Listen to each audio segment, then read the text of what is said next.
আলাইকুম। এই পর্বে আমরা ইউনিভার্সাল সিলেক্টর সম্পর্কে জানব। আপনি W3 স্কুলে সার্চ করুন। এরপরে AWS হলো অনলাইন লার্ন CSS সিলেক্টর।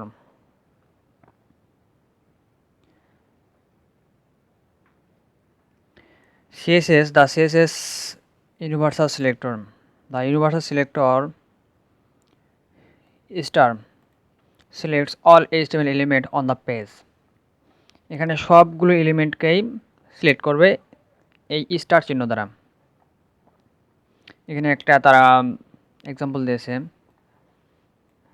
আমরা একটা নতুন ফোল্ডার ক্রিয়েট করি, নাম দিচ্ছি CSS 6 এন্টার। এখন এখান থেকে আপনি টার্মিনাল টাইপ করুন cod code ডট এন্টার।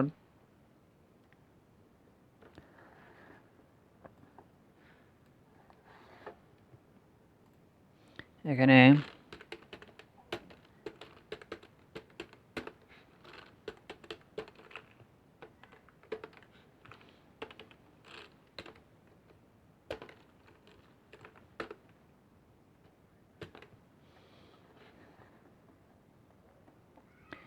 এখানে যা বোঝাচ্ছে সেটা হচ্ছে আমরা যদি স্টার চিহ্ন ব্যবহার করি তাহলে HTML সব এলিমেন্টগুলো সিলেক্ট হয়ে যাবে। এরপর আছে CSS grouping selector, group selector. আচ্ছা, ইউনিভার্সাল সিলেক্টরের পর আমরা গ্রুপ সিলেক্টর নিয়ে আলোচনা করব। এখানে আমি পি ট্যাগ ব্যবহার করতেছি। পি লিখলাম lorem star 4 control S control shift I। এখন এটা লাইভ সার্ভার ওপেন করি। দেখেন এখানে লাইভ সার্ভারে এই সাইডে একটু, আর নিচের দিকে একটু, আর উপরের দিকে একটু, এইদিকে একটু, এইদিকে একটু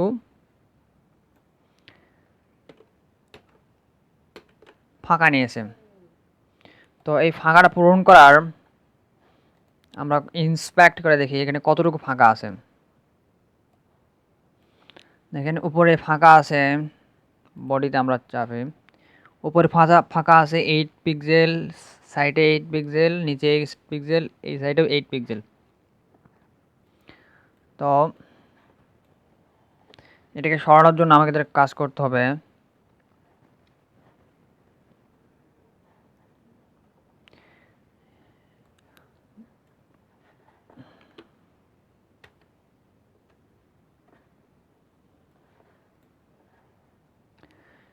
এখানে আমরা আরেকটা নিচ্ছি div deep.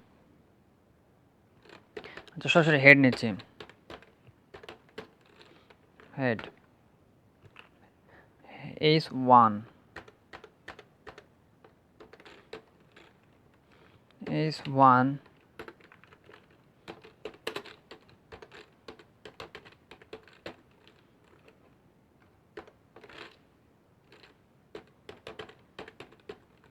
my heading control S। Left সাইডের মাই হেডিং আসলো।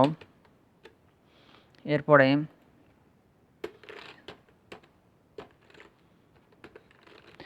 h1 এখানে লিখলাম ব্যাকগ্রাউন্ড কালার, BSC কে ব্যাকগ্রাউন্ড কালার প্রপার্টি ব্যবহার করতেছি। এখানে দিচ্ছি কি রেড, কন্ট্রোল S। এখানে দেখেন এখানে ফাঁকা আছে, উপরে একটু ফাঁকা, নিচে একটু ফাঁকা, উপরে একটু ফাঁকা, নিচে একটু ফাঁকা, এই সাইডে বাম সাইডে। এই ফাঁকাগুলো পূরণ করার জন্য আমাদের ইউনিভার্সাল সিলেক্টর ব্যবহার করতে হবে। অল্টার ট্যাব, ইউনিভার্সাল সিলেক্টরটাকে এরকম, এখানে আমরা স্টার ব্যবহার করব ইউনিভার্সাল সিলেক্টরের জন্য। স্টার সেকেন্ড ব্র্যাকেট শুরু, এখানে MAR মার্জিন আপনারা এখানে অটো দিয়ে রাখবেন। 0 দিতেও পারেন, যে কোনো কিছু দিতে পারেন, 10 12 যা কিছু দিতে পারেন, তবে আপনারা অটো দিবেন, এটা আপনাদের সুবিধা হবে। এই যে দেখুন, এটা আর কোনো ফাঁকা নেই, গ্যাপ নেই। এই যে দেখেন এখানে অটো দেওয়া আছে, যার জন্য এই অটো আসতেছে। যদি আমি অল্টার ট্যাব এখানে অটো না দিয়ে এখানে যদি 20 px দেওয়া হয় তাহলে কেমন হবে? অল্টার ট্যাব, দেখুন এটি আরও ফাঁকা হয়ে গেছে।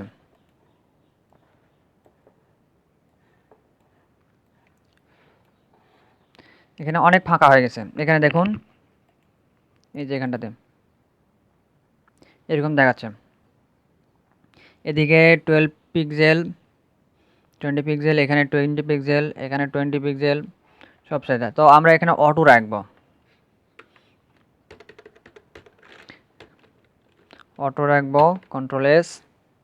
এরপরে হেডিং মাঝখানে আনার জন্য ফন্ট যদি আমরা দেই, ফন্ট চেঞ্জ করি তাহলে কীরকম হবে? ফন্ট ফ্যামিলি, ফন্ট ফ্যামিলি অনেকগুলো আছে, আমি এটাই দিই, কেমন রাখাই, কন্ট্রোল এস। দেখুন ফন্টগুলো চেঞ্জ হয়ে গেছে, এখান থেকে ফন্ট ফ্যামিলি চেঞ্জ করা যায়, ফন্টগুলো চেঞ্জ হয়েছে। তো ফন্ট নিয়ে আমি পরবর্তী আলোচনা করব। যাই হোক, এখানে হেডিংটা একটু মাঝখানে আনবো,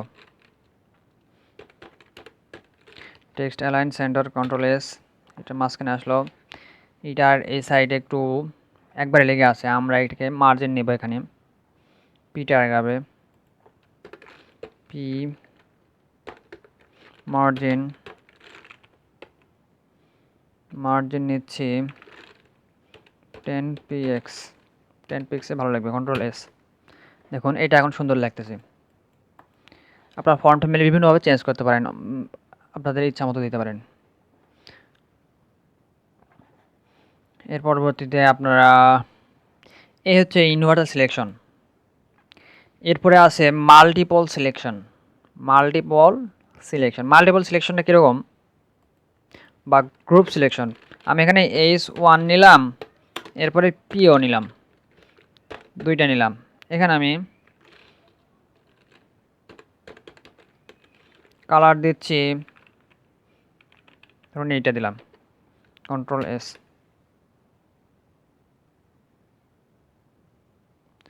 কন্ট্রোল এস, এটা কেমন হচ্ছে?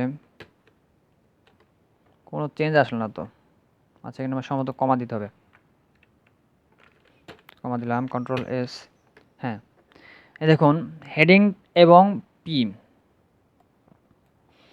H1 এবং পি দুইটাকে আমি সিলেক্ট করে দুইটার কালার চেঞ্জ করলাম। এভাবে একই সাথে দুইটাকে সিলেকশনকে গ্রুপ সিলেকশন বলে, এভাবে গ্রুপ সিলেকশন বলে। এখানে দেখুন H1 H2 পি, এখানে একসাথে H1 H2 পি দুইটাকে সিলেক্ট করছে। তো আপনারা এগুলো বিস্তারিত পড়ে নেবেন, আপনাদের সুবিধা হবে। এখানে কিছু এক্সারসাইজ আছে, এগুলো দেখবেন, বিস্তারিত আলোচনা করবেন, আপনাদের মনে রাখবেন। আজকের টিউটোরিয়াল এ পর্যন্তই। আগামীতে নতুন টপিক, আমাদের টপিক হবে সিএসএস হাউ টু, কীভাবে CSS external CSS, internal CSS, inline CSS কীভাবে ব্যবহার করতে হয়, এগুলো আগামীতে আলোচনা করব।